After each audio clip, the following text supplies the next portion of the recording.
1 മക്കബായർ അധ്യായം 10. ദമത്രിയൂസും ജോനാഥാനും. 160 ആണ്ടിൽ അന്തിയോക്കസിന്റെ പുത്രൻ അലക്സാണ്ടർ എപ്പിഫാനസ് വന്ന് ടോളമായിസ് കൈവശപ്പെടുത്തി. അവർ അവന് സ്വാഗതമരുളി അവൻ ഭരണവും തുടങ്ങി. ദമത്രിയൂസ് രാജാവ് ഇതുകേട്ട് വലിയൊരു സൈന്യവുമായി അവനെതിരെ ചെന്നു. ദമത്രിയൂസ് ജോനാഥാനെ പ്രശംസിച്ചുകൊണ്ട് സൗഹൃദപൂർവമായ ഒരു കത്തയച്ചു. അവൻ ഇങ്ങനെ വിചാരിച്ചു: ജോനാഥാൻ നമുക്കെതിരെ അലക്സാണ്ടറുമായി സഖ്യത്തിലേർപ്പെടുന്നതിനു മുൻപേ നമുക്ക് ആദ്യം അവനുമായി സഖ്യം ചെയ്യാം. അവനോടും അവന്റെ സഹോദരന്മാരോടും രാജ്യത്തോടും നമ്മൾ ചെയ്ത ദ്രോഹങ്ങളെല്ലാം അവൻ ഓർക്കുന്നുണ്ടാകും.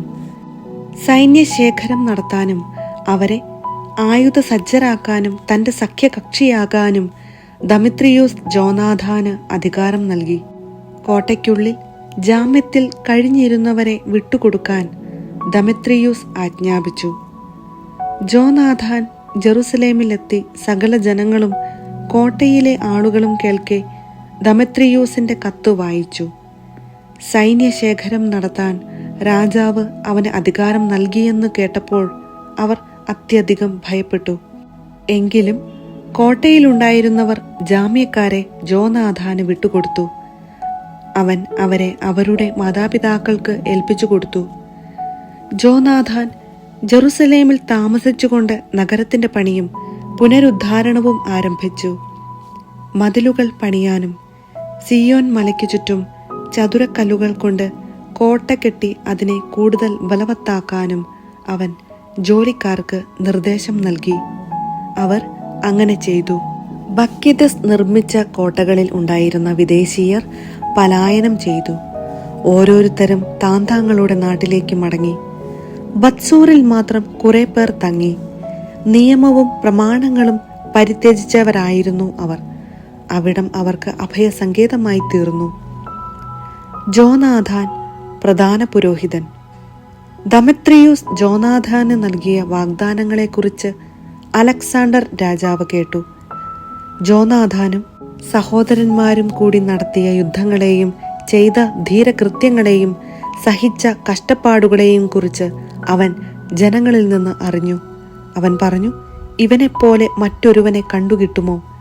നമുക്ക് അവനെ മിത്രമാക്കി അവനുമായി സഖ്യം ചെയ്യാം. അവൻ ജോനാഥാന് ഇപ്രകാരം ഒരു കത്തെഴുതി: സഹോദരൻ ജോനാഥാന് അലക്സാണ്ടർ രാജാവിൽ നിന്ന് അഭിവാദനങ്ങൾ. നീ ശക്തനായ പോരാളിയും സ്നേഹിതനാകാൻ യോഗ്യനുമാണെന്ന് ഞാൻ കേട്ടിരിക്കുന്നു. അതിനാൽ നിന്റെ ജനത്തിന്റെ പ്രധാന പുരോഹിതനായി ഇന്ന് നിന്നെ ഞാൻ നിയമിച്ചിരിക്കുന്നു. നീ രാജാവിന്റെ സുഹൃത്തായി അറിയപ്പെടണം. നീ എന്റെ പക്ഷത്ത് നിലകൊള്ളുകയും എന്നോട് മൈത്രി പുലർത്തുകയും വേണം. രാജാവ് അവന് ഒരു ചെമന്ന മേലങ്കിയും സ്വർണ കിരീടവും അയച്ചു കൊടുത്തു. 160 ആണ്ട് 7 മാസം കൂടാര തിരുനാളിൽ ജോനാഥാൻ വിശുദ്ധ വസ്ത്രങ്ങൾ അണിഞ്ഞു. അവൻ സൈന്യശേഖരം നടത്തി. വൻതോതിൽ ആയുധവും സജ്ജീകരിച്ചു. ദമത്രിയൂസിന്റെ വാഗ്ദാനം. ഇതുകേട്ട് ദമത്രിയൂസ് ദുഃഖിതനായി പറഞ്ഞു: നമ്മൾ എന്തുകൊണ്ട് ഇതനുവദിച്ചു? തന്നെ പ്രബലനാക്കാൻ യഹൂദരുമായി മൈത്രി സ്ഥാപിക്കുന്നതിൽ അലക്സാണ്ടർ നമ്മെ മറികടന്നിരിക്കുന്നു. എനിക്ക് അവരുടെ സഹായം ലഭിക്കേണ്ടതിന് ബഹുമതികളും സമ്മാനങ്ങളും വാഗ്ദാനം ചെയ്തുകൊണ്ട് ഞാൻ അവർക്ക് ഹൃദ്യമായ സന്ദേശമയക്കും. അതനുസരിച്ച് അവൻ അവർക്ക് ഇങ്ങനെ എഴുതി: യഹൂദ ജനതയ്ക്ക് ദമത്രിയൂസ് രാജാവിന്റെ അഭിവാദനങ്ങൾ.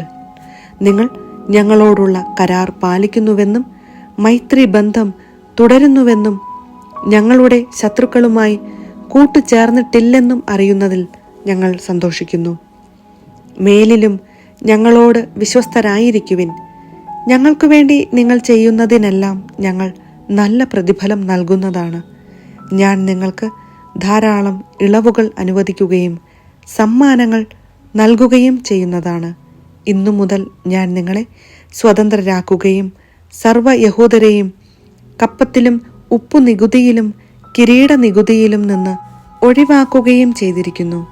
എനിക്ക് ലഭിക്കേണ്ട ധാന്യങ്ങളുടെ 1/3 ഫലങ്ങളുടെ പകുതിയും ഇനി മുതൽ നിങ്ങളിൽ നിന്ന് ഈടാക്കുന്നതല്ല. യൂദാദേശത്തു നിന്നോ സമരിയ, ഗലീലി എന്നീ ദേശങ്ങളിൽ നിന്നോ ഇന്നു മുതൽ ഒരിക്കലും ഞാൻ അവ പിരിക്കുകയില്ല. ജെറുസലേമും പരിസരങ്ങളും ജെറുസലേമിനുള്ള ദശാംശങ്ങളും വരുമാനങ്ങളും വിശുദ്ധവും നികുതിരഹിതവുമായിരിക്കട്ടെ. ജെറുസലേമിലെ കോട്ടയിന്മേൽ എനിക്കുള്ള നിയന്ത്രണാധികാരം ഞാൻ ഉപേക്ഷിക്കുകയും പ്രധാന പുരോഹിതന് വിട്ടുകൊടുക്കുകയും ചെയ്യുന്നു. അവൻ സ്വന്തം ഇഷ്ടം പോലെ അവിടെ കാവൽ ഏർപ്പെടുത്തിക്കൊള്ളട്ടെ. യൂദാദേശത്തു നിന്ന് ബന്ധനസ്ഥരാക്കി എൻ്റെ രാജ്യത്തെവിടെയെങ്കിലും പാർപ്പിച്ചിട്ടുള്ള എല്ലാ യഹൂദരെയും മോചനദ്രവ്യം കൂടാതെ ഞാൻ സ്വതന്ത്രരാക്കുന്നു.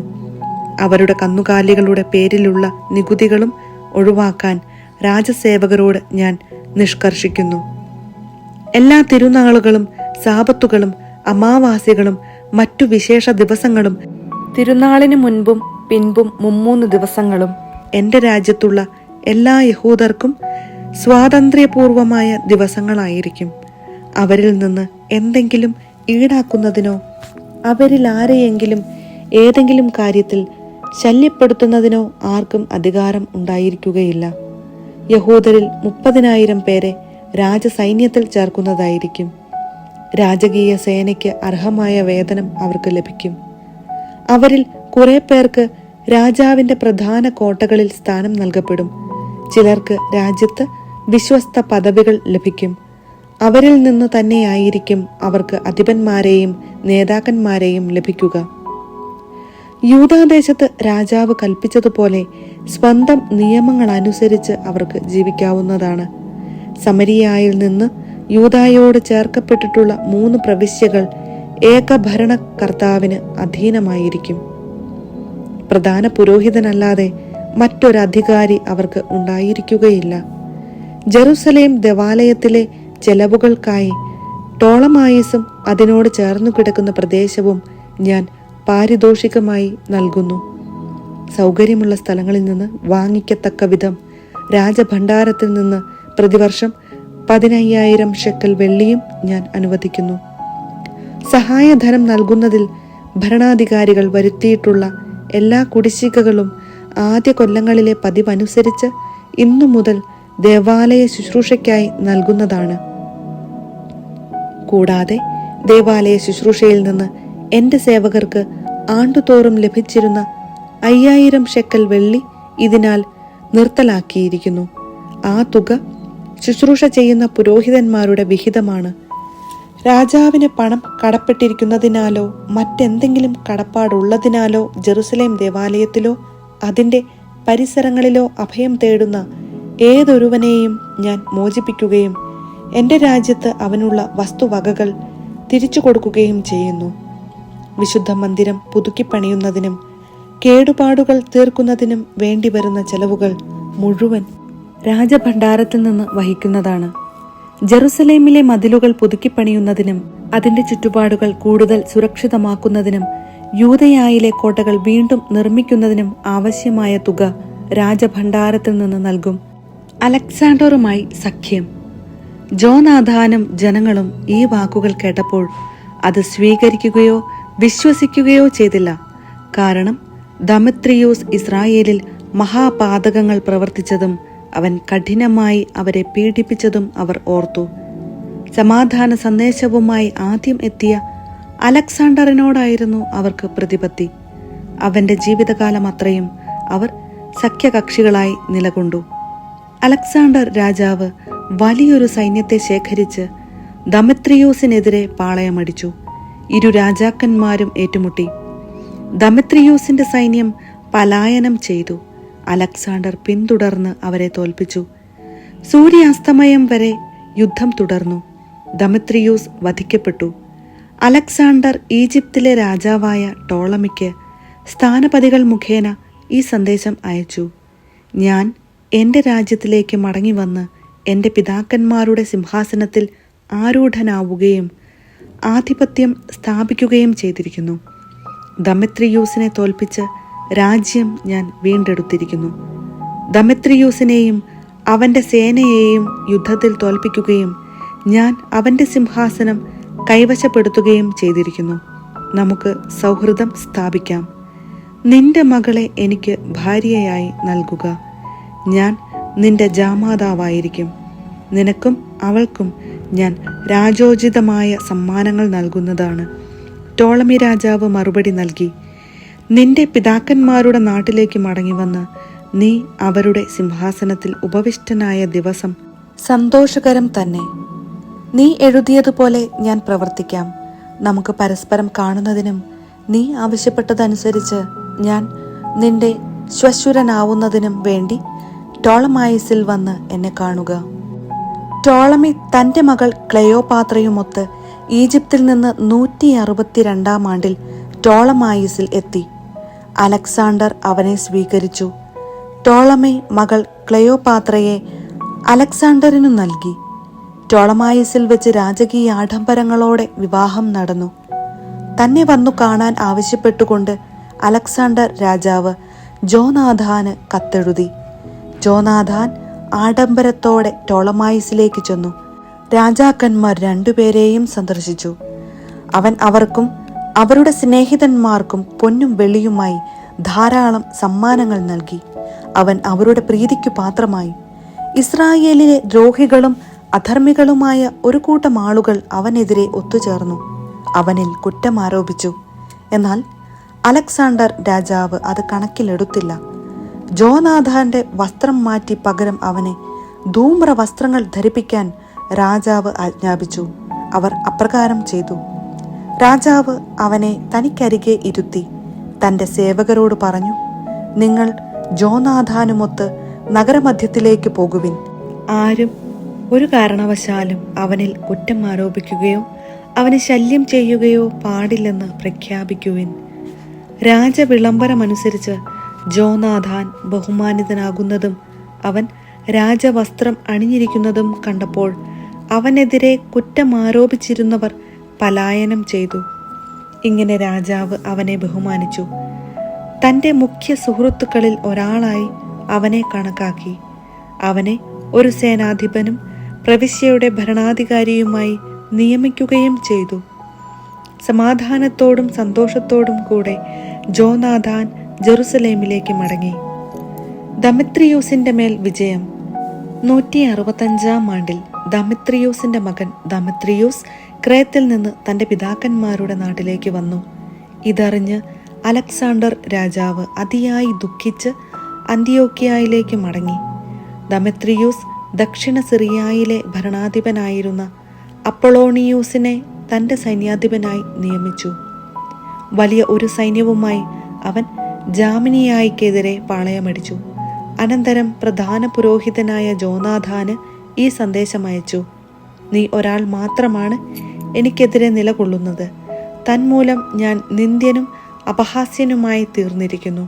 മലമ്പ്രദേശങ്ങളിൽ ഞങ്ങൾക്കെതിരായി എന്തുകൊണ്ട് നീ അധികാരം പ്രയോഗിക്കുന്നു? നിന്റെ സേനാബലത്തിൽ പൂർണ്ണ വിശ്വാസമുണ്ടെങ്കിൽ സമതലത്തിലേക്ക് വരിക. അവിടെ വെച്ച് നമുക്ക് ബലപരീക്ഷണം നടത്താം. നഗരങ്ങളുടെ പിൻബലം എനിക്കുണ്ട്. ഞാൻ ആരാണെന്നും എന്നെ സഹായിക്കുന്നവർ ആരൊക്കെയാണെന്നും അന്വേഷിക്കുക. നിന്റെ പിതാക്കന്മാരെ 2 പ്രാവശ്യം പലായനം ചെയ്യിച്ച് ഞങ്ങളെ ചെറുത്തു നിൽക്കാൻ നിനക്ക് സാധിക്കയില്ലെന്ന് നീ അറിയും. കല്ലോ പാറയോ മറ്റു രക്ഷാമാർഗങ്ങളോ ഇല്ലാത്ത ഒരു സമതല പ്രദേശത്ത് എൻ്റെ അശ്വസൈന്യത്തെയും വലിയ കാലാൾപ്പടയെയും ചെറുത്തു നിൽക്കാൻ നിനക്കാവില്ല.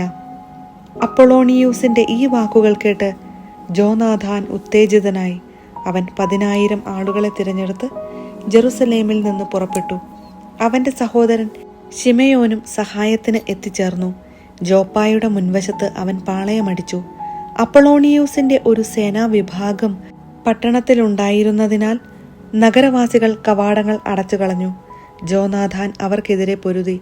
സംഭീതരായ നഗരവാസികൾ കവാടങ്ങൾ തുറന്നു കൊടുത്തു. ജോനാഥാൻ അങ്ങനെ ജോപ്പ കൈവശപ്പെടുത്തി.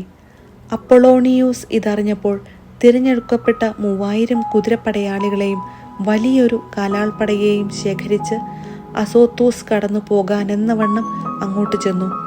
അതേസമയം അസംഖ്യമായ തൻ്റെ അശ്വസൈന്യത്തിൽ വിശ്വാസമർപ്പിച്ച് അവൻ സമതലത്തിലേക്ക് മുന്നേറി. അവനെ പിന്തുടർന്ന് ജോനാഥാൻ അസോത്തൂസിലെത്തി. അവിടെ വെച്ച് സൈന്യങ്ങൾ ഏറ്റുമുട്ടി. എന്നാൽ അപ്പൊളോണിയൂസ് 1000 കുതിരപ്പടയാളികളെ അവർക്ക് പിന്നിൽ ഒളിപ്പിച്ചിരുന്നു. തനിക്കു പിന്നിൽ ഒരു കെണിയുണ്ടെന്ന് ജോനാഥാൻ മനസ്സിലാക്കി. പതിയിരുന്നവർ അവന്റെ സൈന്യത്തെ വളഞ്ഞു. പ്രഭാതം മുതൽ പ്രദോഷം വരെ ശരവർഷം നടത്തി. എങ്കിലും ജോനാഥാന്റെ ആജ്ഞയനുസരിച്ച് അവർ അചഞ്ചലരായി നിലകൊണ്ടു. ഒടുവിൽ ശത്രുവിന്റെ കുതിരകൾ തളർന്നു. തത്സമയം ശിമയോൻ സൈന്യവുമായി മുന്നോട്ടു വന്ന് കാലാൾപ്പടയെ ആക്രമിച്ചു. അശ്വസൈന്യം തളർന്നിരുന്നു. അവൻ അവരെ നിശ്ശേഷം തോൽപ്പിച്ചോടിച്ചു. സമതലത്തിൽ ചിതറിപ്പോയ അശ്വസൈന്യം അസോത്തൂസിലേക്ക് ഓടി അവരുടെ വിഗ്രഹാലയമായ ബേദ്ദാഗോണിൽ അഭയം തേടി. ജോനാഥാൻ അസോത്തൂസും ചുറ്റുമുള്ള നഗരങ്ങളും അഗ്നിക്കിരയാക്കി. അവരെ കൊള്ളയടിച്ചു. ദാഗോണിന്റെ ക്ഷേത്രത്തെയും അതിൽ അഭയം തേടിയിരുന്നവരെയും ചുട്ടുകരിച്ചു. വാളിനിരയായവരും തീയിൽ വെന്തു മരിച്ചവരും കൂടി ഏകദേശം 8000 പേർ വരും. ജോനാഥാൻ അവിടെ നിന്ന് പുറപ്പെട്ട് അസ്കലോണിനെതിരെ പാളയമടിച്ചു. നഗരവാസികൾ പുറത്തു വന്ന് അവനെ രാജോചിതമായി സ്വീകരിച്ചു. കൈയടക്കിയ സമ്പാദ്യങ്ങളുമായി ജോനാഥാനും കൂട്ടരും ജെറുസലേമിലേക്ക് മടങ്ങി. ഇതറിഞ്ഞപ്പോൾ അലക്സാണ്ടർ രാജാവ് ജോനാഥാനെ പൂർവാധികം ബഹുമാനിച്ചു. രാജകുടുംബാംഗങ്ങൾക്കും മാത്രം നൽകാറുള്ള സ്വർണ്ണക്കൊളുത്ത് രാജാവ് അവന് അയച്ചു കൊടുത്തു. കൂടാതെ എക്രോണും പരിസര പ്രദേശങ്ങളും അവന് വിട്ടുകൊടുത്തു.